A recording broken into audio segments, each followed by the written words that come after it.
tales to terrify.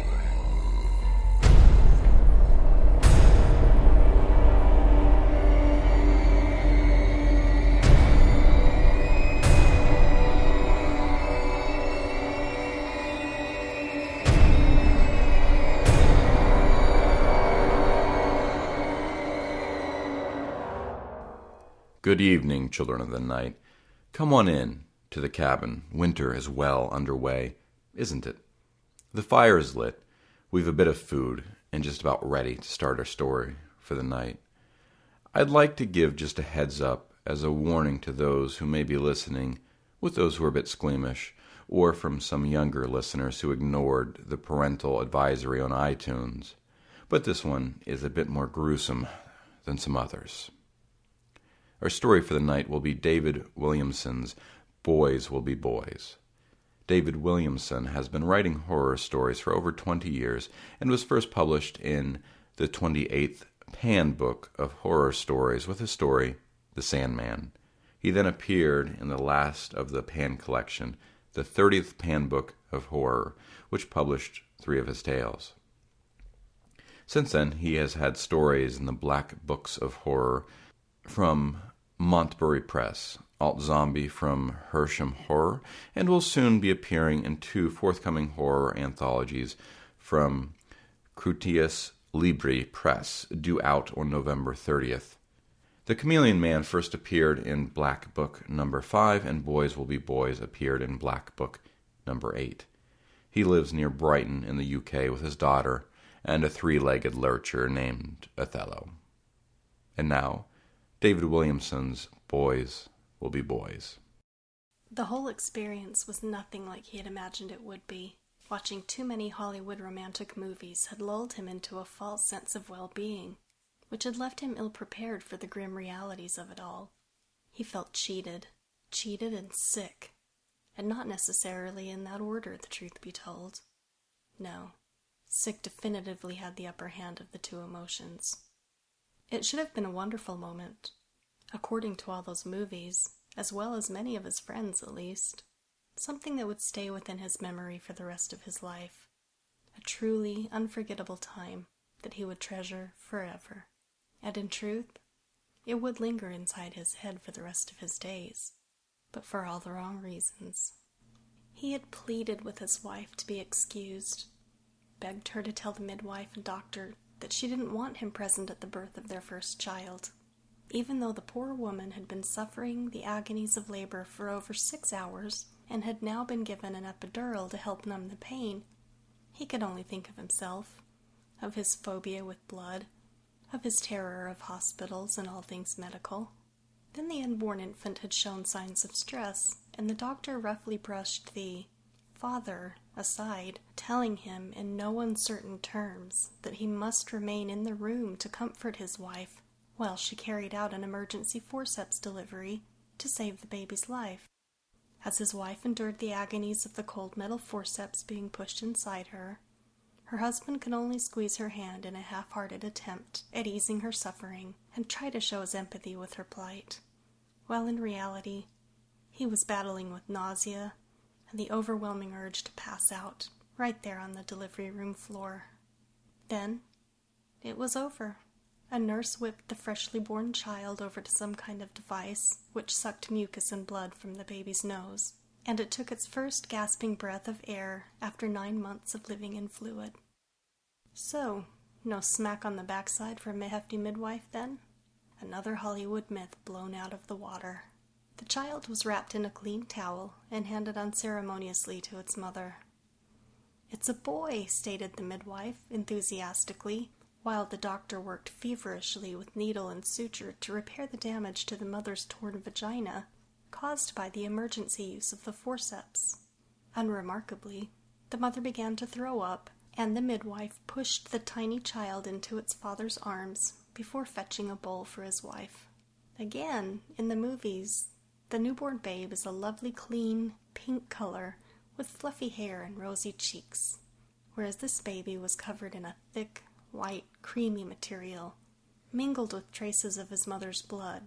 "It looks like snot, or spunk," the father couldn't help thinking, as he gazed at his new son as though it were a creature from another world. Then he looked at the misshapen head, and involuntarily held the child at arm's length.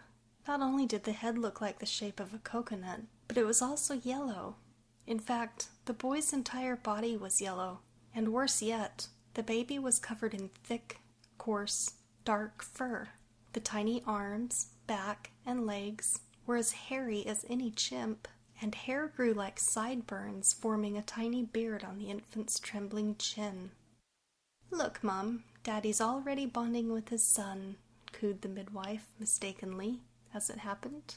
Nothing could be further from the truth, in fact, as all Daddy wanted to do was to hand the monkey boy back to the midwife and get the hell out of there and have a stiff drink, or 10. But his wife was in a bad way. She had lost a lot of blood during the birth, and she was in a state of collapse after the hours of labor. A worried-looking doctor spoke in hushed tones to the midwife, and much to the new father's relief, he was ushered out of the delivery room and instructed to remain in the waiting room until he was called for. Okay, so it wasn't the stiff drink he really needed, but anything was better than being in that room with the kidney bowls of bloody instruments and what could only be described as bits of his wife. That, and umbilical cord, and placenta, and blood. Lots of thick red blood. She died that night without regaining consciousness. The doctor had missed the artery severed during the forceps procedure until it was far too late to do anything about it, and though they worked on his wife for a very long time, she was now a cold, dead body down in the mortuary. And even now, all he could think about was himself. Never mind that she had suffered all that pain giving birth to their child. Never mind that she was cold and lifeless and lying alone on a stainless steel tray deep in the bowels of the hospital. What would he do now? After all, he was alone too. Just him and, oh God, him and Monkey Boy, of course. The thought crossed his mind. More accurately, it didn't just cross, it remained resolutely within his brain, that he could flee the hospital, run away, and leave Monkey Boy where he was in the nursery, and never return, never see that misshapen skull, or yellow skin covered in thick, coarse hair again. But then a very rare spasm of guilt entered his head. Even he couldn't leave the dead body of his wife in the hospital morgue. His mind conjured up the scenario of the police becoming involved if he didn't return and sort out the arrangements for her burial. He could imagine the press getting hold of the story and dragging it out for weeks and months. His business would be ruined. His friends would desert him. His life would also be over, just as surely as his wife's was. The newspaper headlines flashed before his self-pitying, tear-filled eyes. Husband flees hospital after wife dies giving birth to Monkey Boy. Cowardly father leaves brave dead wife and horribly deformed baby to rot in hospital. Those and a dozen other banner headlines ran through his mind, and he knew, for no other reason than self-preservation, he could not simply leave her there and slip out unnoticed into the night. He also knew with a dawning horror that he couldn't leave the word almost refused to form in his head, his son, the Monkey Boy, either. As it turned out, the yellow tinge to the boy's skin was caused by a touch of jaundice, which was soon remedied. Also, the misshapen skull had apparently been caused by the forceps delivery and quickly returned to a more skull-shaped skull after a few days. Even the thick fur somehow rubbed off within a week or so. Perfectly natural. Many babies have exactly the same thing at birth, he was told by a nurse. And she was right. The boy was now a healthy pink color and had no more hair than any other baby of a similar age. "So, what are you going to call the little chap, then?" asked the nurse, whose specialist subject appeared to be baby fur. I haven't thought about that just yet. A lot on my mind. You know how it is," he replied lamely. The truth be told, he had only ever thought of the child as Monkey Boy since the birth, but at least he had the good sense not to tell anyone of this. Even he realized that a child couldn't go through life with a name like Monkey Boy. Supposing he ended up going to Eton or Cambridge, what then? Well, best to think of a name, and as soon as, just in case, added the nurse mysteriously. He had no idea what just in case meant, but agreed to put some thought to the matter, more to shut her up than anything else. He considered Kong and Cheetah briefly, but they were simply ludicrous notions. Damien was also in the running. After all, hadn't he killed his mother? But that was also a tad obvious. Then the idea to Google the word death came to him, and that led him to mors mortis, the Latin for death or of death, and he decided to corrupt these words into Morris, which was what the child was finally called. There would be no christening. His father figured that anyone who came into the world by causing the death of his own mother did not deserve the protection allegedly offered by such a sacred ritual. He would just have to fend for himself in that respect. Morris was a strange baby from day one. He never cried, not ever. Even when he was wet and hungry, he would just lie patiently in his cot until the rapidly hired nanny attended to his needs. "He's such a wonderful baby," she often enthused about her charge. "Just a little angel he is." His father thought that angel was just about the complete opposite of what the child really was. He would lay there, his big dark eyes staring up at his father with no trace of emotion, no hint of a baby mind behind the steady, cold stare, just a chilling sensation that the adult was being studied by the baby like a specimen in a laboratory. His father was convinced that he had been brain damaged during the birth, but the hospital strenuously denied that anything of the sort had occurred. No, he was just a very quiet baby, perhaps unusually so, but by no means brain damaged. Morris could speak fluently by the age of 3. This in itself was not that strange, but there had been none of the usual baby language. No da-da-das, no goo-goo-goos, no blowing bubbles while learning to use his mouth for anything other than eating. No, he simply couldn't speak, and then he could. It was as straightforward as that, and none of the so-called experts could explain why it should be. For once in Morris's short life, they couldn't use the well-worn phrase, perfectly normal. He could also read, not baby books, real books, proper novels, newspapers, scientific journals, in fact anything that he could lay his tiny but unusually strong hands on. And no one had ever given the boy so much as a single second's worth of tuition in the fine art of learning to read. He could also write, not childish nonsense, not fairy tales or silly rhymes, but proper adult prose together with a lot of technical stuff that even his father could barely understand.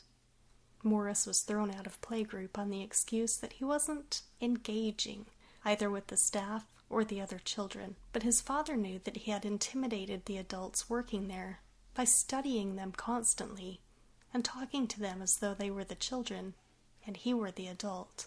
He also refused point blank to join in with any of the childish games or sing any of the infantile songs, and while the other children napped during quiet time, Morris would be found either engrossed in some mighty tome, or would merely sit quietly staring at the staff as they nervously chatted amongst themselves, every so often casting a sideways glance in his direction.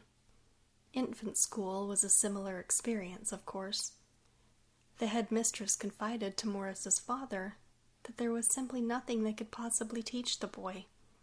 In fact, she admitted, the boy could undoubtedly teach some of her staff a thing or two. So what to do with a 5-year-old boy genius? Obviously far too young for secondary school.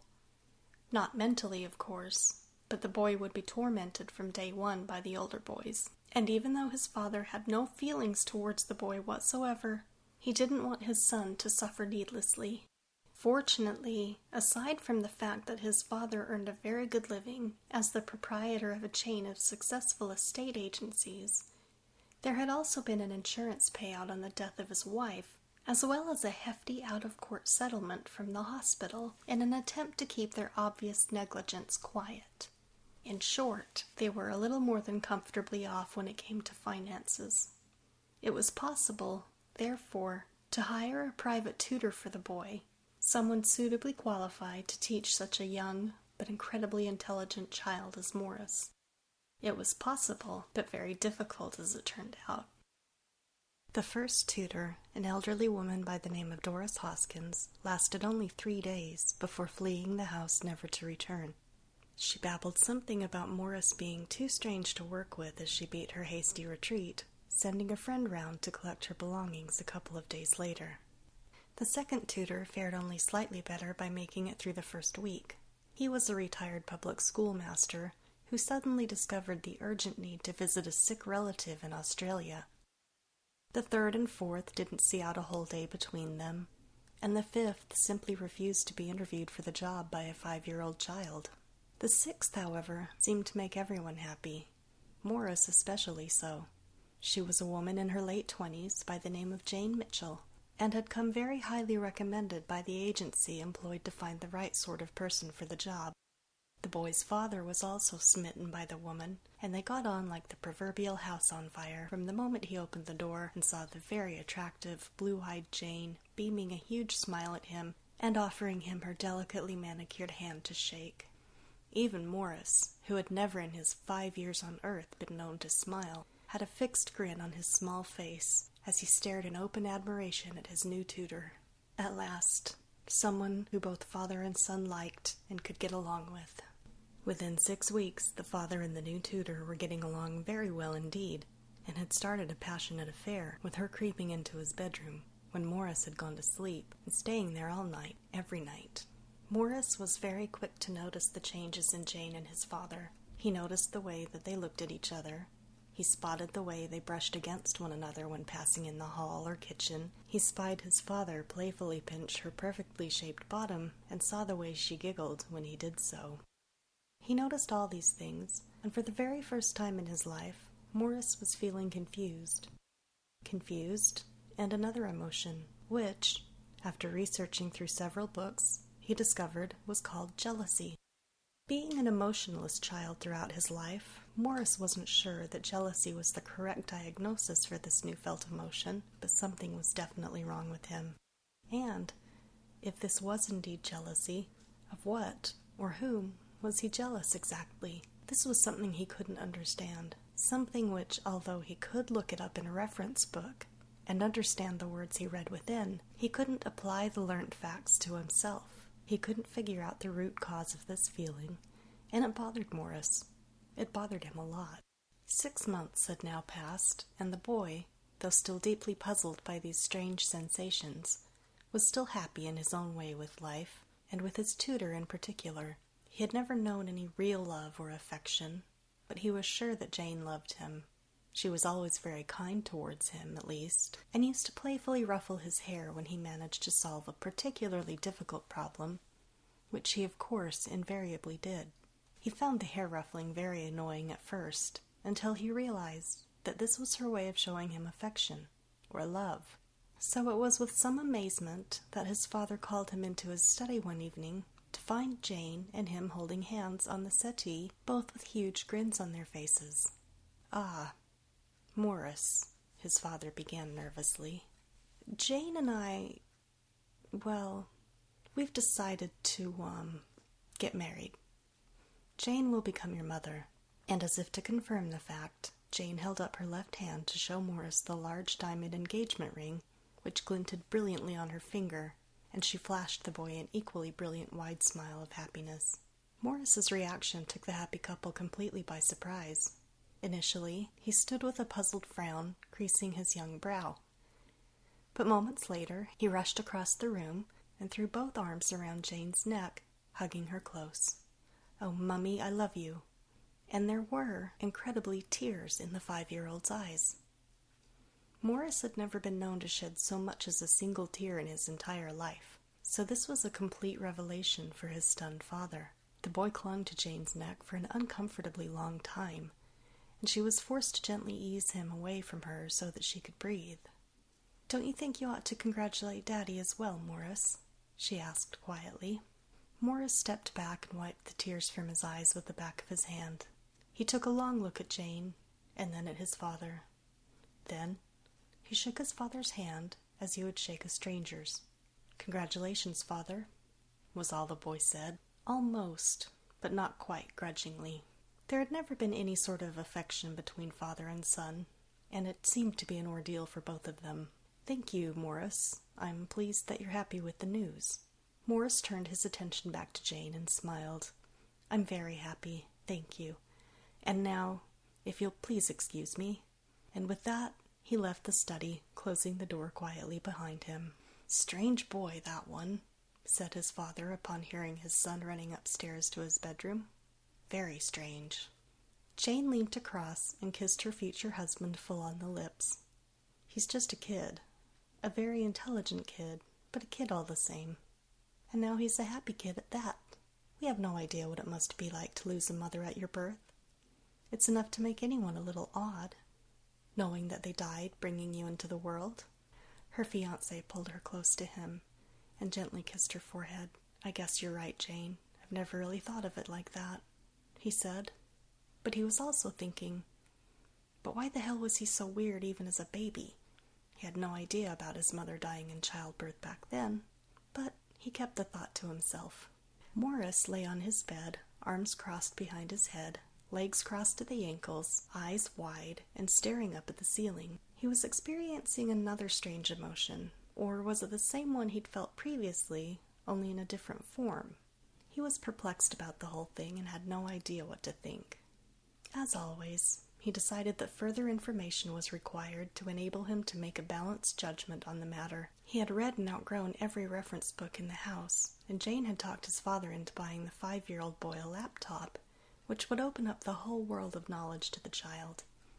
Morris sat up on his bed, flipped open the laptop, and switched it on. He typed the word emotions into the search engine and waited for the results.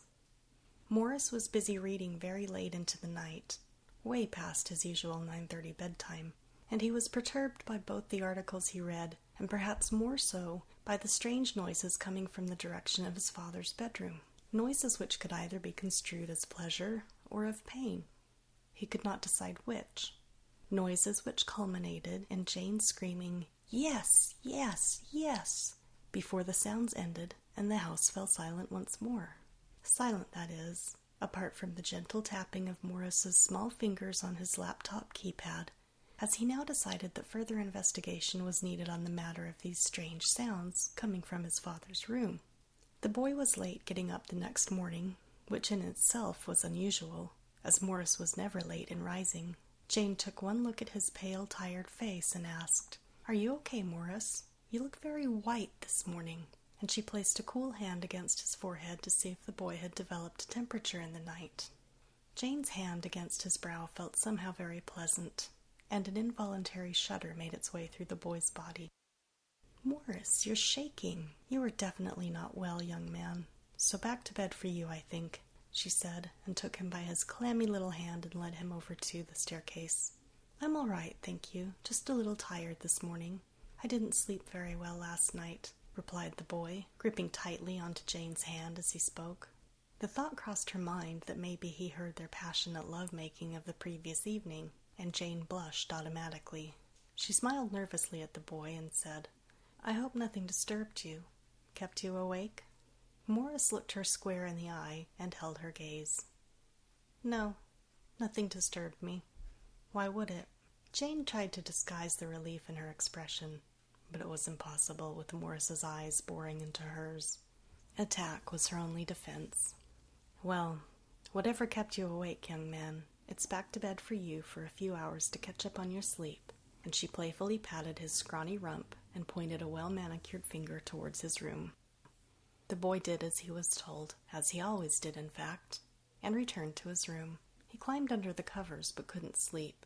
The only thing in his young mind were the images he had seen on various websites last night. Images of men and women coupled together in various positions, with the women calling out as Jane had called out to his father last night. "Yes, yes, yes," they screamed, and said other things like, fuck me, And although they seemed to be in pain during those acts, they also appeared to be enjoying it as well. Once again, Morris was feeling confused by the whole gamut of emotions now affecting, or perhaps infecting, his mind. But one thing seemed absolutely clear to him. These were definitely the same sounds that he had heard the previous evening, sounds made by his father and Jane, as they did the same things he had witnessed other couples doing on the websites he had visited, things that he realized could only lead to one ultimate result if they were to continue. And that thought brought yet another new emotion crashing into his 5-year-old mind. The wedding arrangement seemed to be all that Jane and his father could talk about so far as Morris was concerned. It had originally been planned to take place in mid-August, hopefully during a beautiful summer's day, but for reasons unknown to the boy, the wedding had been hurriedly brought forward and would now take place in just over 4 weeks' time. Coincidentally, the happy event would occur only 2 days after Morris's 6th birthday. "We can have a double celebration, Morris," enthused Jane, as she ruffled the boy's hair in her usual manner. Morris smiled dutifully, but mused that none of his previous birthdays had ever been a cause for celebration, so why would this one be any different? Then the bombshell was dropped. The very scenario that Morris had both envisaged and dreaded beyond anything else in life came to pass. Jane and his father were seated as before on the sofa in the study. They linked hands as though their very lives depended on the close contact as father asked Morris to take a seat. Morris," began his father, "I have some wonderful news to tell you." Father looked particularly nervous, while Jane beamed a huge smile at her future husband and squeezed his hand as though to urge him on with the telling of the wonderful news. He cleared his throat and continued, Jane and I we're... His voice petered out. He knew the words, had rehearsed them several times before calling the boy into the study, but simply could not say them. Jane smiled, squeezed his hand once more, and continued on his behalf. "What your father is trying to tell you is that you are going to have a baby brother or sister, Morris. Great news, isn't it?"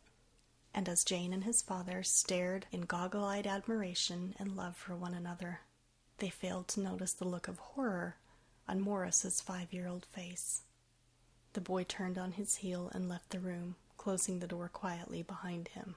"Morris," his father bellowed, angry that the moment, their special moment, hadn't met with at least some sign of enthusiasm, a token congratulations, anything but silence and departure.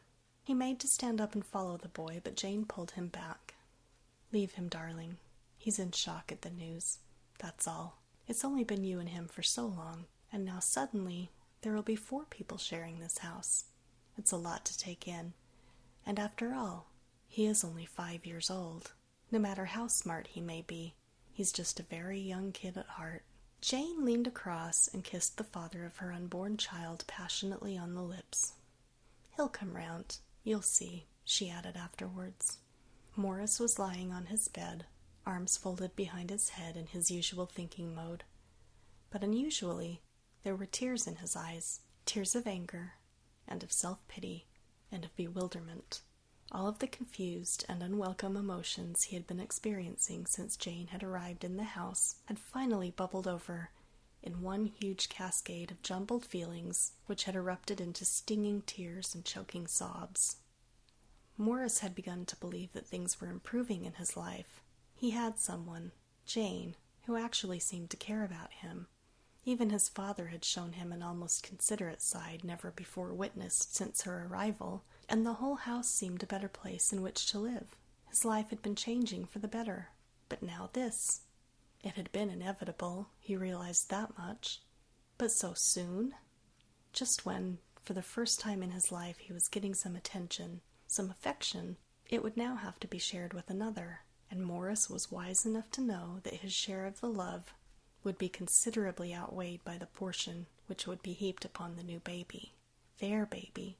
A shared part of them created when they made those noises every night in Father's bedroom, just along the landing. Morris sat upright on his bed and wiped the tears from his eyes with the cuff of his jumper.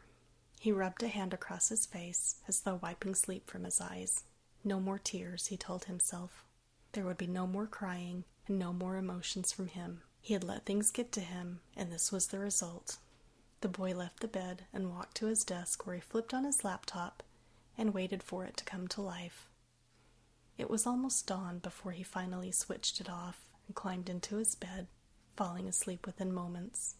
It was Morris's 6th birthday, and Jane and his father had managed to find the time in between making the last-minute arrangements for their big day, as well as visits to the hospital for prenatal checkups and scans, to organize a small party for him.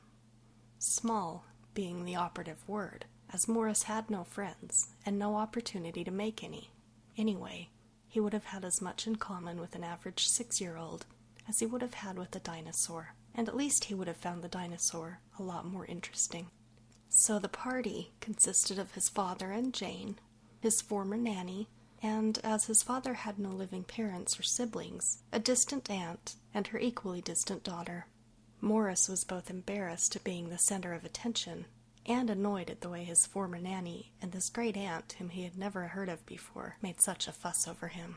"He was a wonderful little baby," crowed the nanny. "A proper angel he was. Never cried, did you, Poppet?" And she pinched his cheek affectionately, while Morris squirmed and tried to escape back to the safety of his room, only then to be cornered by the great aunt and her dopey-looking daughter. "You look so much like your mother, Morris. The dead spit of her you are," she said, before turning to her daughter. "You remember Auntie Jill, don't you, Celia? Doesn't Morris look like her, eh?" But Celia looked as though she may well struggle to recall her own image, even if she had had a mirror in front of her to help. No one had ever mentioned the fact that he looked like his late mother before then.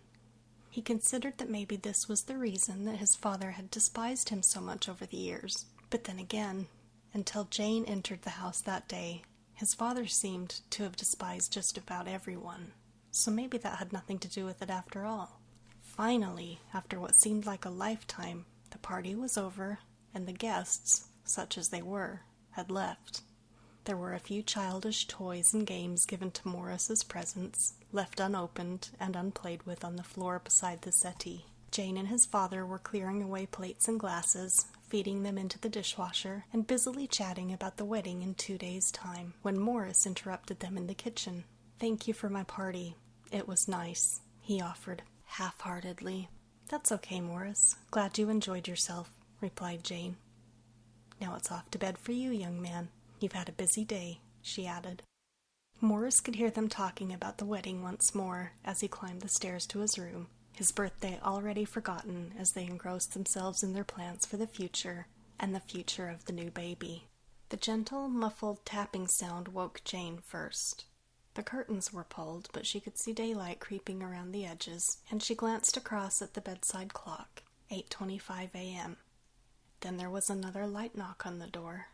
Jane pulled the duvet around her to cover her nakedness and called out, "Yes, come in," as Morris's father stirred beside her. The door opened slowly, and in came Morris carrying a tray heaped with breakfast things, making his way carefully across the gloomily lit room and setting it down gently on Jane's bedside table. "There," he said, "you made me a birthday party, and I've made you breakfast in bed." And he smiled broadly before opening the curtains and flooding the bedroom with early morning light. His father struggled to sit up, his eyes squinting against the sudden brightness, and said, "What's up? What's going on?" "Nothing is up, darling. Morris has kindly brought us breakfast as a reward for giving him a party yesterday," replied Jane. "Ah, right. Thank you, Morris. Very kind, I'm sure." Morris smiled tightly and said, "I'll leave you to it then. There's tea, coffee, orange juice, toast, and marmalade. Enjoy." And he left the room, closing the bedroom door behind him, before putting his ear to the thin wooden paneling to listen, hearing his father express his incredulity, while Jane laughed quietly as he spluttered his amazement. Morris left them for 1.5 hours before he returned to their bedroom. He had calculated that would be more than enough time for the drugs mixed in the tea, coffee, and orange juice to take effect. He had already experimented on a neighbor's cat, and had simply extrapolated his results to account for the increased body mass of adult humans. Thank God for the internet, he thought. You could buy almost anything on there these days, His father's credit card had also helped, of course. He had tried, however, to buy Rohypnol, but discovered that it was banned in many countries. And anyway, his research had led him to believe that it wouldn't be powerful enough for his needs. So he had looked further and had discovered that ketamine mixed with a small amount of chloral hydrate should be ideal, and his experiments with the cat confirmed this. Alas, his first trials with a couple of squirrels in the large back garden of the detached house had gone badly wrong, leaving one stone dead and the other permanently paralyzed down one half of its body. He opened the bedroom door cautiously and peered inside. They were both completely motionless.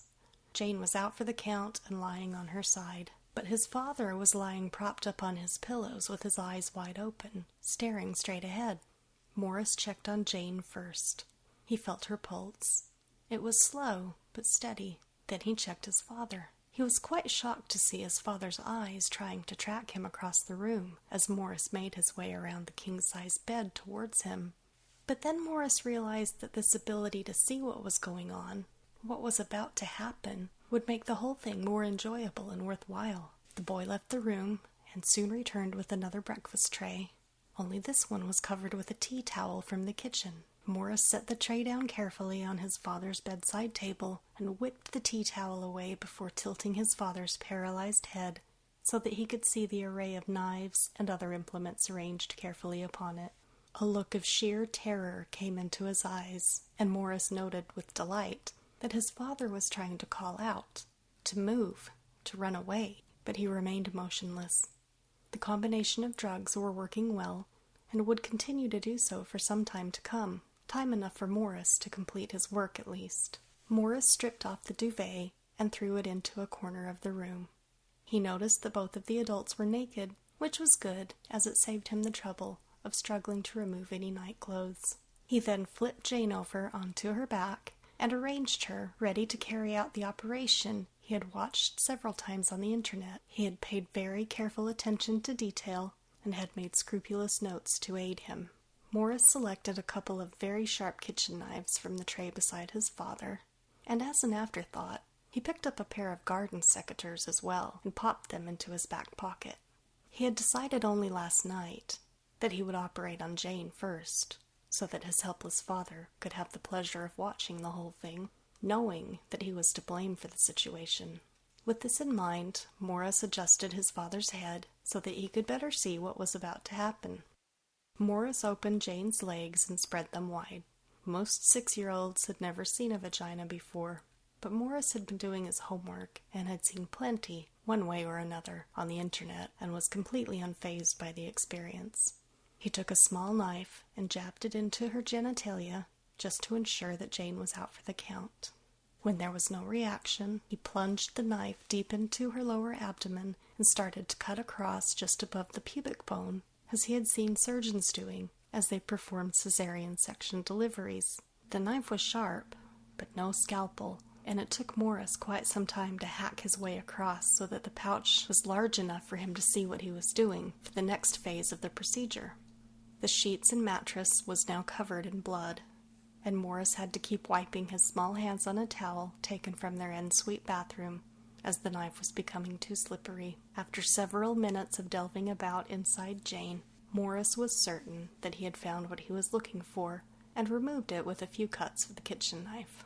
Satisfied, he withdrew the uterus and dropped it, unceremoniously, on the bed between Jane and his father. He briefly considered sewing up the gaping slash, but then quickly discounted the idea as a waste of time. And what would be the point, anyway? She was going nowhere. Morris turned his attention to the uterus, and easily located the small sac containing the tiny fetus. His would-have-been brother or sister. The fetus was just as he had seen in books and on the internet. It looked more alien than human at this stage of its existence, with the head disproportionately larger than its body, and, making certain that his father could see clearly, he had no compunction in snipping off his sibling's head with the secateurs. Morris allowed himself another rare smile. It was a job well done, a successful operation.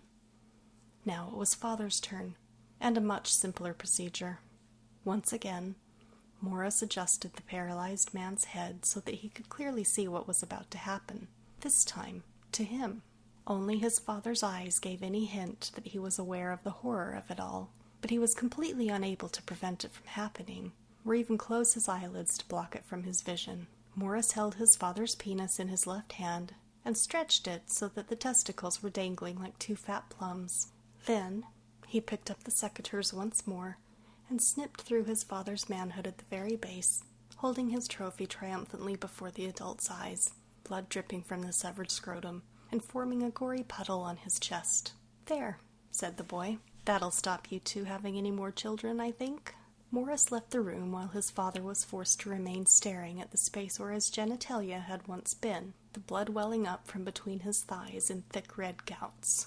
Morris struggled back into the room with the heavy cans of petrol and placed them just inside the bedroom door. He then gathered up all his equipment and took it down to the kitchen before returning to collect the drugged breakfast things. He carefully cleaned every item in boiling water laced with bleach, making sure that there was no trace of blood, and just as importantly, no remaining sign of the drugs he had used. He had already dumped the bottles they had arrived in into a bottle bank several miles from his home. Satisfied that every trace had been removed, he closed the kitchen door and headed up to his parents' bedroom. His father was, by now, trying to move. Morris could see the fingers of his left hand twitching and a faint movement in his left foot. Good, the boy thought. He would not only know what was happening, but would also feel everything as well. Morris unscrewed the tops from the petrol cans and began pouring it around the room, paying particular attention to the two people on the bed and ensuring that they were thoroughly doused in the highly flammable liquid. He removed the petrol cans from the bedroom, took a new box of Swan Vestas from his pocket, showing them to his terrified father, before stepping back to the doorway, lighting a couple of matches and flicking them onto the bed. Despite his research, he was quite shocked at the powerful way the fire ignited and took a hold of the room. Within seconds it was ablaze, and Morris only just had time to shut the door before the flames reached him. He hurried downstairs and returned the cans to the large triple garage where he had found them. The garage directly beneath his father's bedroom. The garage where, when Morris calculated enough time had elapsed to completely destroy all evidence of what he had done to the two adults, now being cremated within, he would set another fire, which he was confident would disguise the one he had lit in the room above. When the floor gave way, and the upstairs bedroom crashed into the garage below, not even the best fire investigation officer would be able to tell where it had initially started. And after all, Morris was just a 6-year-old kid. Kids played with matches, didn't they? He'd be very sorry. He'd clearly been very naughty. But then, boys will be boys, won't they? And that was David Williamson's Boys Will Be Boys, as read to us by Tales to Terrify's old friend Antoinette Bergin. We've been hearing a lot from her recently, Antoinette Bergin is twisted and dark. She is pessimistic and sarcastic, weird and demented. All these things combined somehow make her absolutely adorable. She is the author of bedtime stories for children you hate, and has been known to mail packages of lime jello to people she deems worthy. She can be found on Twitter as @Nettie_Bergin, and probably won't harm you if you follow her. And that will be our story for the evening. Take care of yourselves as you head out into this cold world, and come back to us next week for another episode of Tales to Terrify.